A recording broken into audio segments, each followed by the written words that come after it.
Hello everyone and welcome to my channel. आज हम class 12 के इंग्लिश की बुक है फ्लेमिंगो, उसका chapter one the last lesson. नाम द लास्ट लेसन लेकिन चैप्टर वन। फ्रेंच ऑथर है अल्फोंसे डोडे। और थोड़ा हम एनालिसिस और ब्रेकडाउन देखेंगे इस चैप्टर के इंपॉर्टेंट पॉइंट्स। लेकिन आगे बढ़ने से पहले प्लीज जरूर सब्सक्राइब कीजिएगा और आगे, ताकि और भी इंपॉर्टेंट अपडेट्स क्लास 9 to 12 सारे चैप्टर्स और क्वेश्चन आंसर्स को डालने की कोशिश रहेगी। तो आगे बढ़ते हैं। तो ये जो है ऑथर जो है अल्फोंसे डोडे, बेसिकली फ्रांस के हैं। 1840 से 1897 इनका दौर था। फ्रेंच नॉवलिस्ट हैं, शॉर्ट स्टोरी राइटर भी हैं ये, और अपने रियलिस्टिक पोर्ट्रेल यानी कि वास्तविक जीवन चित्रण करते थे ये सभी का। और the last lesson reflects the impact of political changes on ordinary life. जो साधारण जो जीवन था उसके ऊपर कैसे राजनीतिक बदलावों का असर पड़ता था, तो उसके बारे में भी इन्होंने इस चैप्टर में बताया। ये इम्पैक्ट का मतलब होता है प्रभाव होना। और उस चैप्टर के अंदर जो है ना, फ्रैंको पर्शियन वॉर पर जर्मनी के उस वक्त अंडर थे, तो ये साथ का हिस्सा अब जर्मनी में मिल गया है। पर्शिया ने फ्रांस के ऊपर हमला कर दिया था। अब देखो ये फ्रांस का आपको फ्लैग दिख रहा होगा। तो कई लोगों को तो अपने जैसे ग्रामीण इलाकों में पढ़ रहे हैं बच्चे, उनको पता भी नहीं कि फ्रांस है किधर। तो देखते हैं एक बार फ्रांस ग्लोब पे। तो ये देखो, ये अर्थ है ना, ब्रह्मांड में। और पता नहीं इसी अर्थ में हम भी कहीं किसी कोने में बैठे होंगे। तो देखें भैया, कहाँ है फ्रांस, कहाँ है इंडिया। तो थोड़ा बहुत आपको भी अंदाजा होगा, थोड़ा मुझे भी अंदाजा होगा कि आखिर हम कौन सी कंट्री के बारे में। ये देखो, इतनी बड़ी अर्थ है और इसमें कुछ भी ढूंढना बहुत ही मुश्किल काम है। ये देखो, ये सारी कंट्रीज आपको दिख रही हैं, है ना। ये आ गया अपना सारे जहाँ से अच्छा हिंदुस्तान, हमारा इंडिया, है ना। कितना ब्यूटीफुल ये पूरी कंट्री हमारी। और क्योंकि मैं राजस्थान में हूँ तो राजस्थान से आपको पढ़ा रहे हैं। तो ये देखिए राजस्थान है।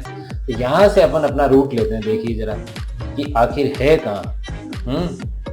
ये देखो ये सारी पूरी, ये दिख रहा है आपको। ये राजस्थान से हम चले, ये येलो लाइन दिख रही है आपको, ये वाली, हाँ ये येलो लाइन। ये आप देखो इसको। ये रहा फ्रांस, कितना दूर है यहाँ से। तो जैसे अपन कहते हैं ना 7 समंदर पार, छोटे छोटे 7 समंदर तो हो ही जाएंगे। ये यूक्रेन, रोमानिया, ऑस्ट्रिया, फ्रांस, ये रहा जर्मनी। उस वक्त पर्शिया इसका हिस्सा था। और इन्होंने जो है फ्रांस की कैपिटल क्या है अपने, फ्रांस की कैपिटल है पेरिस और जर्मनी की कैपिटल है बर्लिन। ये रही बर्लिन, ठीक है। तो ये इंडिया में हम लोग बैठे और हम फ्रांस के बारे में पढ़ रहे हैं। तो फ्रांस के जो 2 प्रांत थे उनके बारे में हम लोग जो है बात कर रहे हैं, अल्जास और लोरेन। ये जो है, अब आप यहाँ देखो, small village in Alsace during the Franco Persian war. एक छोटा सा गांव है, वहाँ पे फ्रेंच है, स्कूल बॉय वो। और इम्पोर्टेंस ऑफ लैंग्वेज, और ये जो पूरा चैप्टर है इम्पोर्टेंस ऑफ लैंग्वेज पे है। और the last lesson is set in the days of 1871 का जो पूरा एरिया है। और कंट्रीज कौन, ये अभी जो है ना सारे जर्मनी में कुछ हिस्सा इनका मिल गया है। Germany, Poland and parts of Austria. जो पर्शिया है, ये इन 3 कंट्रीज के हिस्से में थे उस वक्त। तो जब चैप्टर स्टार्ट होता है उसमें सबसे पहले हम देखते हैं कि फ्रांस जो है वो काफी डरा हुआ है। Franz is late for school and fears scolding. उसको डांट, स्कॉल्डिंग मतलब होता है डांट। और यहाँ पे ये कहता है कि I started for school very let that morning and was in great dread of a scolding. I started for school very let that morning and was in great dread of a scolding. मतलब dread का मतलब होता है डर। उस दिन उसको बहुत डर लग रहा था कि भाई आज पता नहीं क्या होने वाला है। और क्यों डर लग रहा था, he didn't know about participles। उसको पार्टिसिपल्स याद नहीं थे। पार्टिसिपल्स क्या होते हैं, प्रेजेंट पास्ट फॉर्म्स आपने वर्ब्स की पढ़ी होगी। First form present form, second form past form, और थर्ड जो होती है वो पास्ट पार्टिसिपल। और आईएनजी फॉर्म जो गोइंग होता है, जैसे गो, वेंट, गॉन और गोइंग। तो लास्ट में जो आ रहे हैं गॉन और गोइंग, ये दोनों पार्टिसिपल्स हैं। तो रास्ते में birds were chirping at the edge of the woods and in the open field back of the saw mill. आरा मशीन होती है ना, आरे जो लकड़ी उकड़ी काटते हैं वो।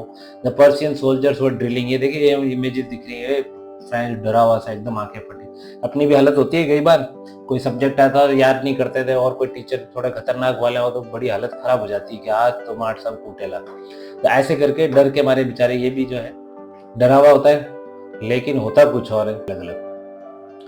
आगे वो बढ़ता है तो उसको वहां पे दिखता है बुलेटिन बोर्ड कि friends passes a crowd at the town hall bulletin board, what can be the matter now. तो वहां पर वो देखता है कि आज पुराने टाइम, भी आजकल में हमारा टीवी मोबाइल सब हो गया, तब क्या ऐसे गांव में कोई नोटिस बोर्ड होता था, वहां पे वो न्यूज लग जाती थी या लिख देते थे और लोग उसको आकर के पढ़ते थे।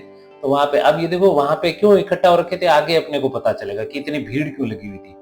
तो ये देखो वहां पे पूरी भीड़ लगी हुई है। Town hall with villagers gathered bulletin, तो गैदर्ड का मतलब होता है इकट्ठा होना, और बुलेटिन बोर्ड जहाँ पे न्यूज वगैरह जो आती है, तो वो वहां पे देखता है पता नहीं क्या हुआ होगा, सोचते हुए आगे वो बढ़ता है। तो आगे वो क्या देखता है, friends notice the unusual quietness, तो पहली चीज वो देखता है, देखो एक क्वेश्चन आता है कि तीन क्या चीजें उस दिन चेंज थी या क्या क्या बदलाव आपने देखे। तो एक तो वो देखता है कि क्लास जो है वो बिल्कुल शांत है। दूसरा, usually when school began there was a great bustle, great bustle हो हल्ला हो रहा है, बच्चे बोल रहे हैं, 10 बज रही है ये, लेकिन उस दिन but now it was all so still, एकदम शांति हो रखी थी। Some villagers were sitting in the classroom, कुछ जो है विलेजर्स भी वहां पर बैठे हुए थे।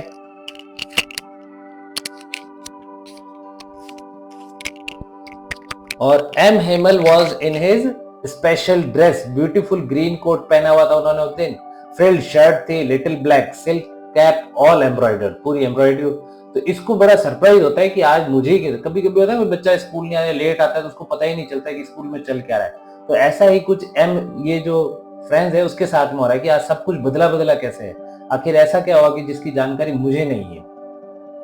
तो वहां पे अब पता चलता है उसको, जब एमएमएल एक अनाउंसमेंट करते हैं और वो बोलते हैं कि it is their last French lesson, तो बच्चों को बताते हैं भैया ये आज आप लोगों का जो है, ये जो है आपका लास्ट लेसन है। अब ये सुनते ही जो है फ्रेंड्स को पता चला कि अच्छा कहानी क्या है भैया, कि आज इतने सारे जो चेंजेस है, तो my children this is the last lesson I shell give you. The order has come from Berlin to teach only German in the schools of Alsace and Lorraine. तो अल्जास और लोरेन में केवल जर्मन भाषा पढ़ाई जाएगी। पहले वहां पे फ्रेंच पढ़ाई जा रही थी, फ्रांस की लैंग्वेज क्या है फ्रेंच, और जर्मनी की लैंग्वेज क्या है जर्मन। तो वहां से ऑर्डर आया था कि जर्मन ही पढ़ाई जाएगी। कौन से दो प्रांत है, अल्जास और लोरेन।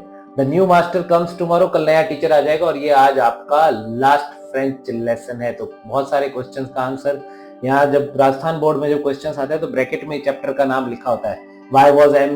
Himmel wearing his special dress on that day? Because it was his last lesson. गांव वाले क्लास में क्यों बैठे थे? Because it was the last lesson of French language. और उस दिन बुलेटिन बोर्ड पे क्यों इकट्ठा थे? तो इस तरह की सारी चीजें जो है आप एक ही चीज को अच्छे से याद रखें तो आपको चैप्टर भी याद हो जाएगा। अब उसको यहाँ पे पता चलता है कि आज लास्ट लेसन है और उसको बड़ा फील होता है, पछतावा होता है। हमें भी होता है ना कई बार कोई चीज, तो कहते हैं जब तक सामने है तो वैल्यू नहीं होता, लेकिन जब वो चली जाती तो फिर पता चलता है। तो अब उसको यहाँ पे रिग्रेट होता है, पछतावा आता है। How sorry I was for not learning my lesson, कि मैंने अपने लेसन याद नहीं किए, अपनी भाषा नहीं सीख पाया, तो मेरे साथ बहुत बुरा होने वाला है। पुअर मैन, अब उसको लगा कि क्यों मेरे जो टीचर है आज वो स्पेशल ड्रेस में है। It was in honour of this last lesson that he had put on his fine Sunday clothes, और क्यों गांव वाले अंदर बैठे। तो अब उसको जाकर के सारी कहानी समझ में आ जाती है कि आखिर आज ये सब क्यों है। तो उसके बाद में ये वाला जो सीन है इसमें क्या होता है, एम हेमल पूरे डेडिकेशन पूरी मेहनत से उस दिन जो है क्लास को पढ़ाते हैं, और ऐसे फ्रेंड सोचता है कि आज तो ऐसा लग रहा है जितनी भी इनको नॉलेज है, it seemed almost as if the poor man wanted to give us all he knew before going away. तो जाने से पहले ऐसा लग रहा है जैसे आज पूरी फ्रेंच भाषा का ज्ञान एक ही दिन में हमको जो है देने वाले हैं, फ्रेंच को ऐसा लगता है। और जब ग्रामर की जब क्लास उनकी पूरी हो जाती है उसके बाद में उनका एक लेसन होता है राइटिंग पे। तो राइटिंग में क्या करते हैं, बच्चों को जो है वो एक बहुत ही अच्छी कॉपी लेकर के आए थे। तो स्टूडेंट्स प्रैक्टिस राइटिंग फ्रांस अल्जास, तो ये देखो ये कॉपी इस तरह से यहाँ पे फ्रांस लिखा हुआ है और यहाँ पे अल्जास लिखा हुआ है। तो वो जो है उसको बच्चों को बोलते हैं भैया आपको जो है ना ये प्रैक्टिस करना है, सबको कॉपी के अंदर ये लिखना है इस तरीके से। और ये कॉपी ऐसी लगती है जैसे कि ना ब्यूटीफुल राउंड हेड उस पर लिखा होता है फ्रांस अल्जास, फ्रांस अल्जास, एक लिटिल फ्लैग्स। तो ऐसा लग रहा था जैसे छोटे छोटे छोटे जो है झंडे क्लास के अंदर इधर जो है लहरा रहे हो, बिल्कुल इस तरीके से लगता है उसको कि अब क्या होता है। तो ये तो कहानी होगी क्लास की। इतने में जैसे वो अपनी भाषा के बारे में बताते हैं, फ्रेंच बहुत अच्छी लैंग्वेज है, हम सबको सीखनी चाहिए थी। गांव वालों को भी बोलते हैं कि देखो आपने सीखा नहीं, दूसरी कंट्रीज आ गई हैं और अब आपको जो है जर्मन पढ़नी पड़ेगी। सब बहुत दुखी होते हैं और ये भी बहुत ज्यादा दुखी होते हैं। सभी चर्च की क्लॉक में 12 बज जाते हैं, signalling the end. M Hemal इतने ज्यादा इमोशनल हो जाते हैं कि उनके मुंह से कोई शब्द नहीं निकलता और उनसे कहा नहीं जाता कि वो कैसे क्लास को बोलें कि भाई अब क्लास खत्म हो गई है और आप लोग जाएं। तो वो सिर्फ क्या करते हैं, बोर्ड की तरफ जाते हैं और वहां अटक जाते हैं और बोर्ड पे लिखते हैं सीधा, he wrote as large as he could, और बड़े बड़े शब्दों में अपनी पूरी देशभक्ति, पैट्रियोटिज्म, अपने देश के प्रति दिखाते हैं और वहां पे लिखते हैं विवे ला फ्रांस। अब ये विवे ला फ्रांस क्या होता है? विवे ला फ्रांस का मतलब होता है कि फ्रांस अमर रहे, मे फ्रांस लिव लॉन्ग, जैसे हम लोग इंडिया में कहते हैं जय हिंद, है ना, हमारा देश अमर रहे, जय हिंद बोलते हैं, वैसे ही वहां पे विवे ला फ्रांस कहा जाता है। तो ये फाइनल मोमेंट होता है। तो अब आपको ये जो चैप्टर है अच्छे से याद रखना है। अब इसमें कुछ छोटे मोटे ऐसे ही, ज्यादा तो क्वेश्चन आंसर्स का पूरा टॉपिक मैं अलग से लेने वाला हूँ। उस दिन फ्रेंच को डर क्यों लग रहा था इतना? Why was Franz afraid of going to school? He was late and feared scolding. एक तो वो लेट था और डांट से डर लगा। स्कॉल्डिंग का मतलब होता है डर। Especially since he hadn't studied participles. एक तो उसने participles नहीं पढ़े थे। अगला है what was the significance of the bulletin board का जो है ना significance चैप्टर में क्या है? तो it was where bad news about the war was posted. जितनी भी वॉर की जो बुरी खबरें थी वो सब बुलेटिन बोर्ड से आई थी। और जो टीचिंग का ऑर्डर आया था जर्मन का फ्रेंच के बजाय, वो भी कहां से मिला था? बुलेटिन बोर्ड से। वाई वर द विलेजर्स क्यों थे भाई क्लासरूम में? अभी चैप्टर में बताया, to show respect for M Hamel and the regret. एक तो रिस्पेक्ट दिखाने के लिए एम हेमल को, और एक उनका पछतावा कि भाई उन्होंने शिक्षा को जो है कभी भी इतना महत्व नहीं दिया। अब उनको समझ में आ रहा है कि उन्होंने कितनी बड़ी गलती करी। अब character sketch of M Hemal, थोड़े से कुछ इंपॉर्टेंट पॉइंट्स हैं, हम उनको जल्दी से देख लेते हैं तो ताकि ज्यादा टाइम नहीं लगे। एक तो वो डेडिकेटेड टीचर थे, बहुत ही मेहनती टीचर थे। उनका जो है फ्रेंच लैंग्वेज के प्रति बहुत ही गहरा प्रेम था और वो अपने देश और देश के प्रति हर एक का गहरा प्रेम। वेयर्स हिज बेस्ट क्लोथ्स, अपने जो बेस्ट कपड़े जो उस दिन होते हैं ना, ग्रीन कोट, फ्रिल शर्ट, ये सब कैप वगैरह पहन के, जिससे पता चलता है उस दिन को वो विशेष बनाते हैं। जेंटल एंड काइंड, उस दिन फ्रेंच लेट आता है, नहीं याद होता है, फिर भी उसको बड़े प्यार से बात करते हैं। वो ये अपनी ही ड्यूटी में जो उन्होंने कमियां रहती है, रिग्रेट्स, अपनी ड्यूटी, देखो ऐसा नहीं है कि सिर्फ बच्चों में कमियां निकाल रहे, वो अपनी भी कमियां बताते हैं कि भाई मैंने कई बार जैसे कभी फिशिंग पे जाना था तो हॉलिडे पे चले गए, बच्चों से पौधों को पानी पिलवाया, ये सब वो अपना एक्सेप्ट करते हैं। Passionate about preserving the French language as a key to cultural identity, तो वो बताते हैं कि भाई फ्रेंच लैंग्वेज जो है वो हमारी कल्चरल, हमारी साहित्यिक पहचान है, हमारी संस्कृति की पहचान है और इसको हमें प्रिजर्व करना, संरक्षण देना चाहिए। तो आप सबको भी फ्रेंच भाषा सीखनी चाहिए थी।